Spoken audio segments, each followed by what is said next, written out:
Hello and welcome to another edition of A Parson's Progress. I'm outside the cottage, just about to go in because a very nice young fellow called Callum, who's ex-army like me, has been manhandling the register plates and sorting out my fireplaces. Do come in with me.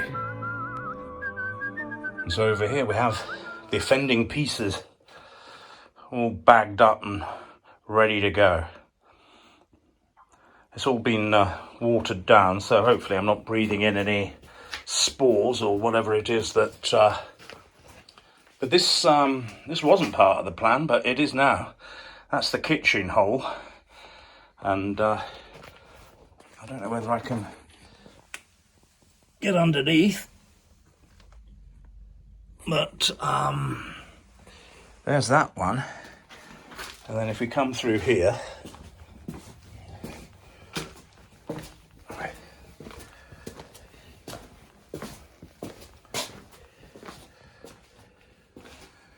Look at this little lot. Those jackdaws have been busy. Look at the state of that. That'll burn though, won't it? But I mean, that's normal. I had that when I put my Arga in my property up in Yorkshire, which is now of course gone. I don't know if you can see up the chimney. And then there was light, as it says in the book of Genesis. So there we are, fellows. Job's a good one, as they say. I'll get that lot all taken out of there and into bags. And I'll be just using that to start a fire with, I think. I can't wait.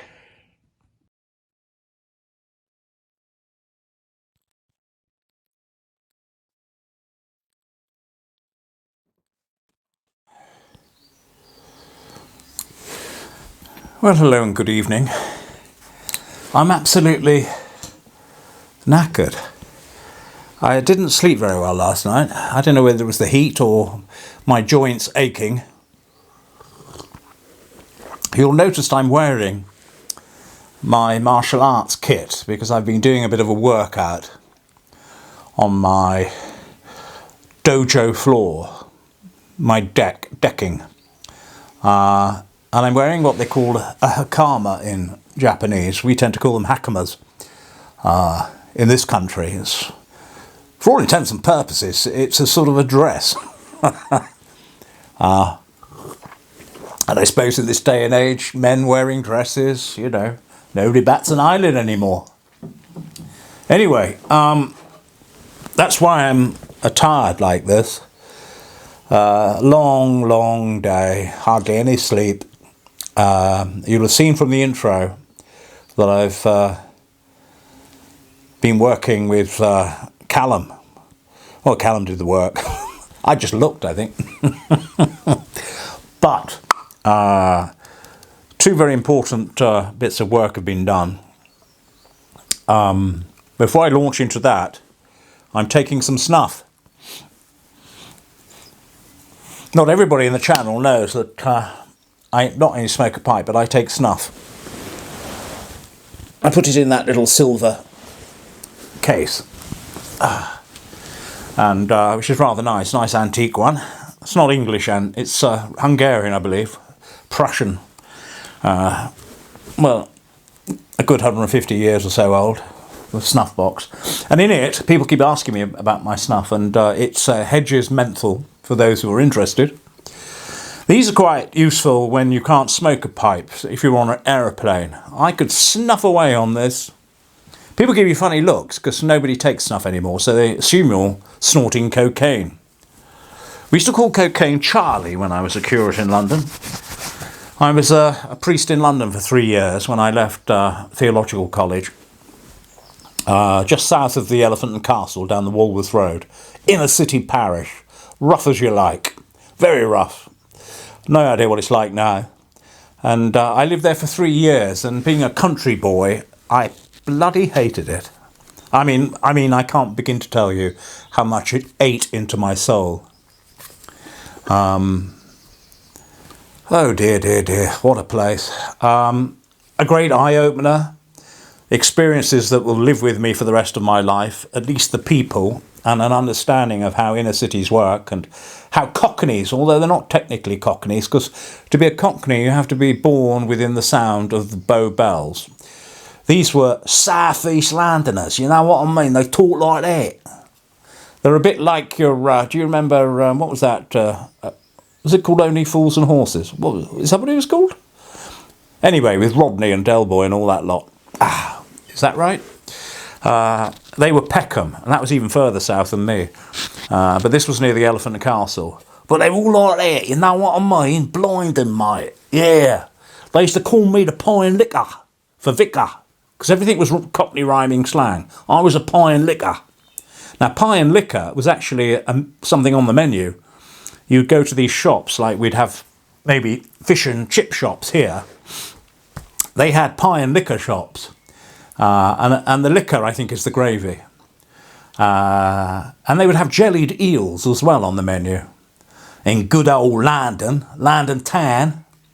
And so, as a vicar, I was called a pie and liquor. Or I was called a bag of yeast priest. Bag of yeast, pie and liquor. So, I mean, it was an interesting experience. Bloody hated it. Couldn't wait to get away from it. Oh, it was awful. And of course, I left there to do a short service commission in the Royal Air Force after that, before ending up in the army for a permanent commission. And I loved the RAF, it was great. Oddly enough, my first posting was to a place called RAF Cosford, which is not far from here. So it's in Shropshire, and equidistant between Wolverhampton and Shrewsbury. Those were really good days. I enjoyed my days in the RAF. I'm not sure the RAF enjoyed me, but there we go. That's another story for another day. But I did a 4-year short service commission. But within that time, I became a squadron leader. Can you imagine it? You got accelerated promotion as a pie and liquor, as a bag of yeast. So anyway, why am I talking about all of this?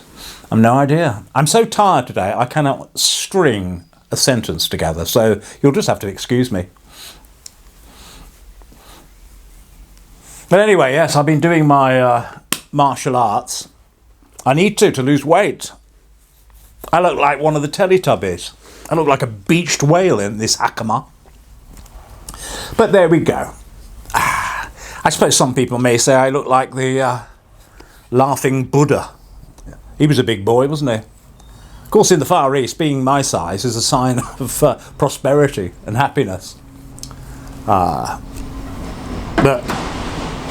I wonder if you can hear that. And that was a farm vehicle clattering past. And I can certainly hear it. I was often thinking about that, actually, because I haven't moved in here. I wondered how much I'd hear vehicles in here. At least the house is not shaky. I'm not feeling vibrations. I think it's because we haven't got proper windows in here or door or anything. That said, if Callum's watching, he might be putting a door on for me. Callum was the lovely man who came and sorted out these register plates. And originally I was only just going to get this one done, and he's done the kitchen one too. And what was even more bizarre was this was the one I thought was asbestos, but it's probably just sort of bonded cement with a bit of asbestos, so it doesn't have those spores that you breathe in and get. I say that as I sit here, you don't get cancer. Whereas the one through there I thought was just a sort of bit of MDF or just a bit of, I don't know, plasterboard, builder's plasterboard. That one was cut in two, and the one that does give off shards and stuff. Oh dear, dear, dear. And I was going to remove that one myself. Anyway, he's done a good job. He's sorted both of them out. You'll have seen all the twigs that the jackdaws have deposited. They drop their twigs, you see, to make a nest. But nothing happens, so they drop more and more and more and more. Because they never seem to get their nest, because they just drop into your fireplace. So, I mean, I've got I don't know how many are there. I mean, it's literally filled that up. There are thousands and thousands and thousands of twigs. That's a lot of jackdaws dropping twigs over the years. And the odd thing is, there's, you know, you see chimney pots and they have that guard over the top. Well, there is one of those. So these must have been dropped in before the chap who had this house before me bothered to put a guard on the top. Anyway, Callum did a great job. I'm hoping I'll do more work with him. Lovely fellow. He used to be in the army. Sound fellow. And so, yeah, I won't bother doing anything with that fireplace because a Rayburn will go in there at some point. But I will remove these twigs. I haven't got the energy to do it today. I was going to do a grand fire lighting, even though it's a baking hot day here in Shropshire. It really is baking hot. But what I'm going to do is remove all those twigs. I'll probably use them to start the fires. Because they need, you know, rather than bag them up, I'll just drag them out and set fire to the bloody things. And then, you see, I'm in a position to get a fire back. I want to get a nice cast iron fire back, and I need what they call a swan's nest fire basket. Sometimes they're called dog grates, to go on my andirons, my fire irons over there. I've just moved them temporarily out the way. I hope you enjoyed yesterday's video. I've had a lot of positive feedback about the Bible box. It's quite funny, actually. On my video, when I was on about my mic being an improvement, and saying, oh, there should be no more adverts. Everybody got adverts during my sermonette. And that's because I'm an idiot. Because I said I had agency over my videos, and I still think I do. But what I forgot to do was uncheck the mid-rolls box. There's a box for what they call mid-rolls. That means that through your video, they can place adverts. And if you don't want that to happen, you have to uncheck the box. So after that great sermon about you lot not pestered with adverts, I forgot to uncheck the box, so you all got adverts. I think yesterday should have been all right. We'll see what happens tonight. Let me know if you still get adverts when I uncheck the mid-roll box. So yeah, I've jettisoned the pipe. No slurping. Got me snuff. And yeah, I like snuff. You can take it to the pub, take it on an aeroplane or a train. You can snort it anywhere. You can even go to people's houses. You know, when I went to pick up my Japanese meditation stool, the lovely Lisa Ann, she was called, I said, do you mind if I was drinking her chamomile tea. And I said, do you mind if I take some snuff? Oh, not at all. She was thrilled. She'd never ever met anybody who takes snuff before. So even in the most politest of company, they often aren't bothered if you take snuff. So it's a useful backup for you pipe smokers or anybody that likes tobacco products. And there's no tax on it. Richard, if you're watching, there's no tax on snuff. It's as cheap as chips. You get a whole tin of it for about £3.25. And that'll last you for yonks. They don't tax it, you see. Marvellous. Talking of which, my tobacco crop are growing slowly. They're not big, they're not fast growers, but they've germinated. The germination is the hard part. So it's just a question now, just leaving them and watering them. And keeping an eye on them, really. But it does mean I should think back end of this year, I don't know when the harvest is, probably early autumn, I'll be able to harvest it, and then I can ferment my leaves, dry them, then ferment them. You can actually make cigars. Cigars are supposed to be rolled on the thighs of Havanese virgins, but I'm not sure where to find one in this part of the world. I don't think we have any in Shropshire. I'm sure we have virgins, but certainly not Havanese ones. But that's if you want to smoke a Cuban cigar. So I might actually keep a few back, see if I can make my own cigars. That would be marvellous, wouldn't it? Like Churchill. Yeah, so here I sit. I've done my martial arts. I practice an art called Katori Shinto Ryu, which is a Japanese sword art. And I just practice it on my own. There's no dojos around here. I might show you me doing some practice at some point. When I get my sword out of it. I'm doing it with a walking stick at the moment. Which is ridiculous, until I can retrieve my sword. Well, I've got lots of swords, but there's one I use in particular for this, for Japanese sword arts. And that's in the container with everything else. I don't even know where it is in the container. I'm going to go and have a look soon. I could have gone yesterday, but I didn't have any energy left, because where I went to get the Bible box is only a mile or two down the road from where all my worldly belongings are, in Bucknell. But there we go. So yeah, a little bit of Katori today. Did my normal devotions and meditation. I hope at some point to show you what I do and where I do it and what I use. I was mindful that Callum was coming. I never met him before.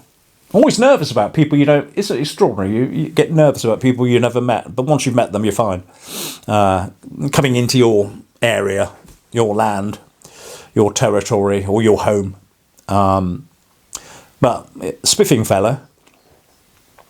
So he was able to get stuck in, and now it's the end of the day. I'm having an IPA. I won't do any more now, apart from get this video out. I'm not minded to do any more work today. This will all have to wait till tomorrow. Although I look forward to doing it tomorrow. It's a nice job to do that. But yes, so most of my life I've done martial arts. I started Kung Fu at the age of 14.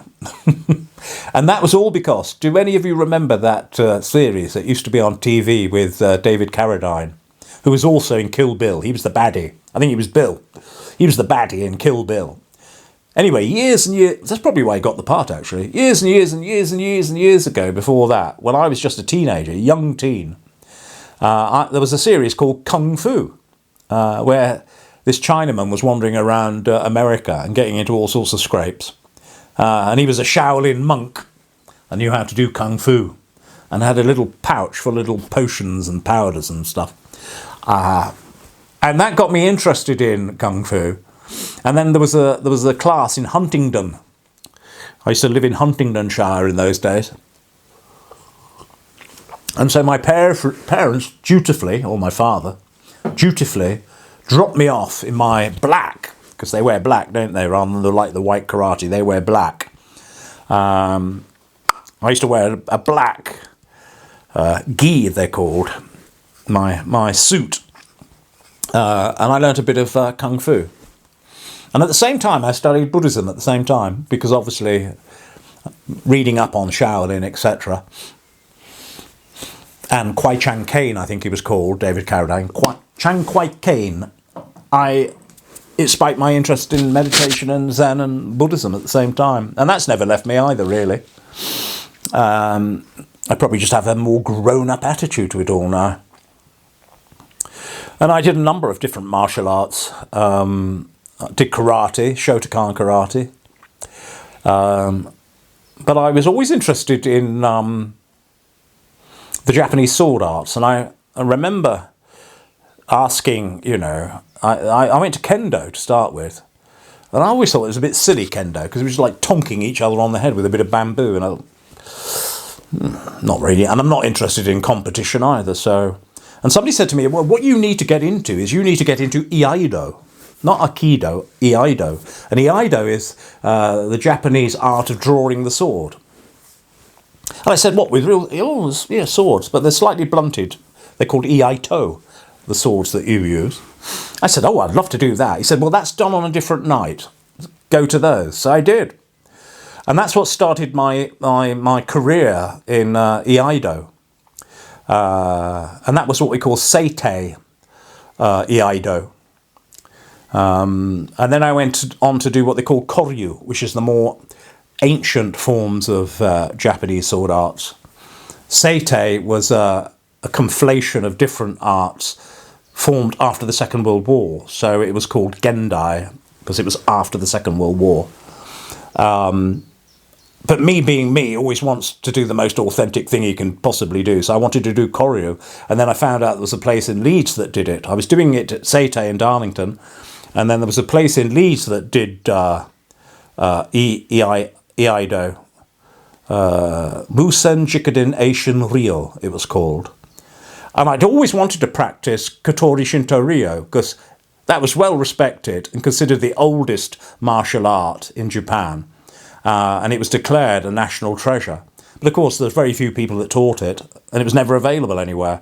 And then suddenly, I discovered a teacher in Yorkshire who's an excellent swordsman, and trained with him and a bunch of others.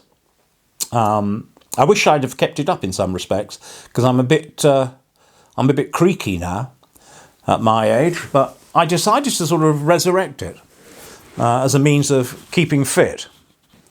And it's something I'm just interested in. And it seems crazy to have learned such a precious art, even though I was and am still really a beginner. It seems crazy just to squander what one's learned. So anyway, I hope you don't mind me banging on about that. I want to shout out to, I've had a couple of coffees bought me. Most grateful. I think one's called James Christie. I think that came in last night at some point. So thank you, James. Everything will go onto this place or onto Antiques, something. And there was another one who very humbly just said someone. So somebody called someone bought me a coffee. So those two came in recently. So I'm most grateful for those. If you're watching, someone and James. Do you know I needed that today? Goodness knows what I'm breathing in. I should be okay. I should be all right. So yes, that's a little potted history of my martial arts career. And so it's been a good day, although I am slightly tired. And but that's okay. It's all right to be tired, isn't it? I mean, what's the worst can happen? You go to sleep.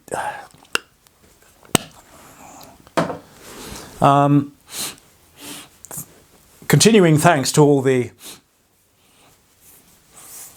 Land Rover people. I'm still getting lots of great advice. It's really good, you know, working out exactly where you put the oil, what to put in the radiator, the description of the air filter, the name of the particular engine. These are all good. And as a result, of course, I've had to order another Haynes manual. I thought I had it all covered with my last one, which was Series 1, 2 and 3. No. So I've now ordered another one, which is from 95 to 81, I think, which was the Defender 90, which will hopefully cover my non-aspirated engine. But who knows, I probably need another one. Well, I have got the one after that for the TDI series.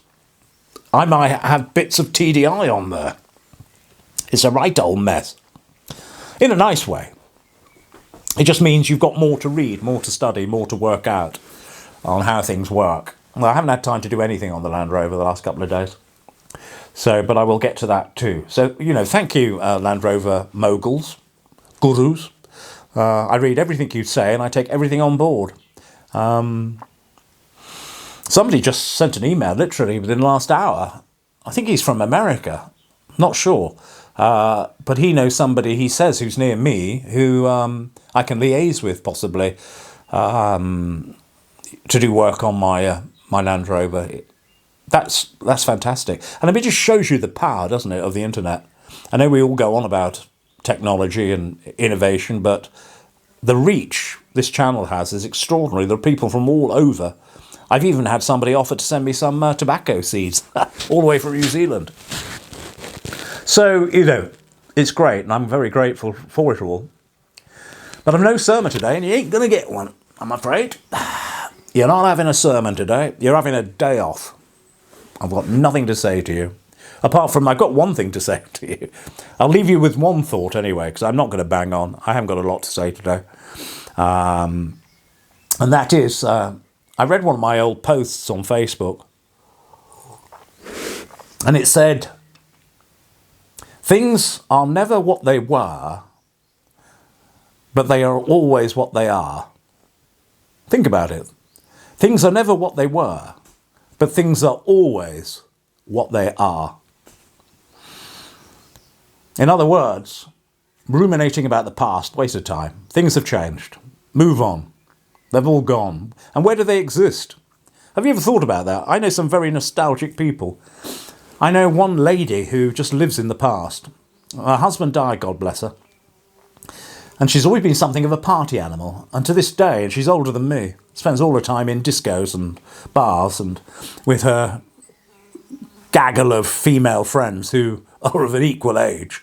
And she still thinks she has the, excuse me for saying this, but she still thinks she has the same pulling power she did when she was 30 years old or 25 years old. And increasingly is discovering that she hasn't. And she constantly lives in the past. She likes the music from when she was in her prime. She likes talking endlessly about what she did in her prime and who she went out with in her prime and all the good times. I feel sorry for her in many ways. I hope I don't sound like I'm being discompassionate. But